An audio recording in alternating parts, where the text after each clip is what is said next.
Greetings, I'm PT Gazelle, and I just wanted to do a short video response to the wonderful promotional piece that Adam Gussow, kudzu runner, modern blues harmonica, however you know him by, uh, did yesterday about a CD that Brendan Power and I did last year called Back to Back.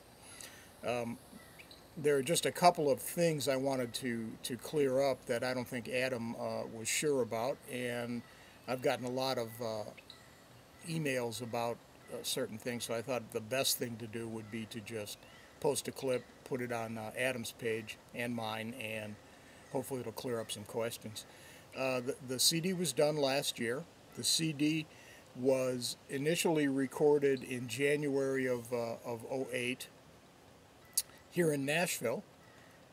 Brendan was here, and we basically laid down rhythm tracks and some harmonica stuff.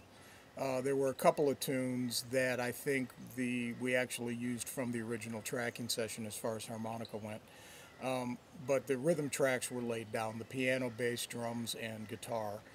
And then over the next 8 months or so, Brendan and I independently worked on our own parts. He lives in England, and of course I live here in Tennessee. And we worked on our own parts separately and exchanged files, and then when we were happy with the product, we did the final mix here in Nashville, and Brendan was actually able to listen into the mix via Skype and a live stream to his computer.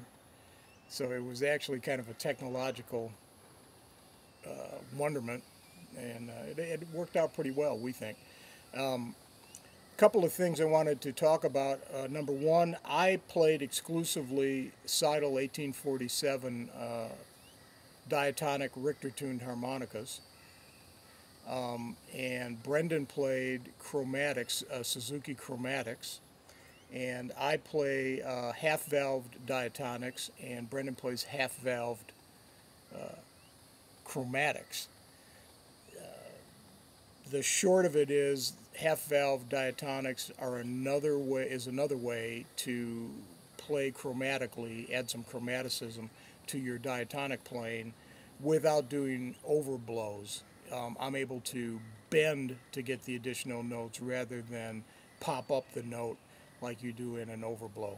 Basically, all the false notes, the notes that aren't there that I get, are always flatted and always bent, as opposed to a pop-up like an overblow.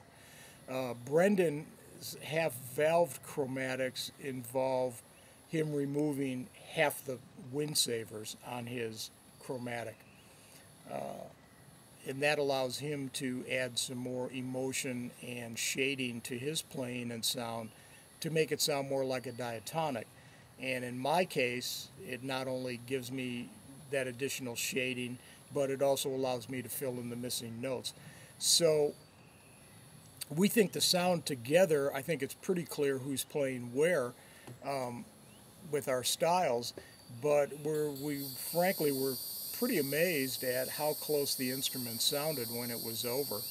And the only other thing I wanted to mention was that on the tune Broadway, one of the tunes that Adam played a clip from, that's my cut. That is only me playing. Brendan's not on that cut. We each did 2 solo pieces for the CD. In other words, we did my math, 7 and 4 is, yeah. We did 7 duet numbers, and then we each did 2 solo pieces. Brendan did 2 wonderful things. One was What a Wonderful World, and the other one was called Dill Pickle Rag, which is one of my favorites on the CD. I did 2 solo pieces, Broadway and When I Fall in Love, a ballad. So all in all, it was really a fun project. We got to work together. We also got to use a lot of what's available technologically today, and we also wanted to do a couple other things. One was promote half-valving, and the other was to try and do a CD where we used chromatic and diatonic playing together. And I think we accomplished all that. So thanks again. Adam, and I hope to stay in touch with a lot of my new friends that we've made over the last couple of days. Thanks.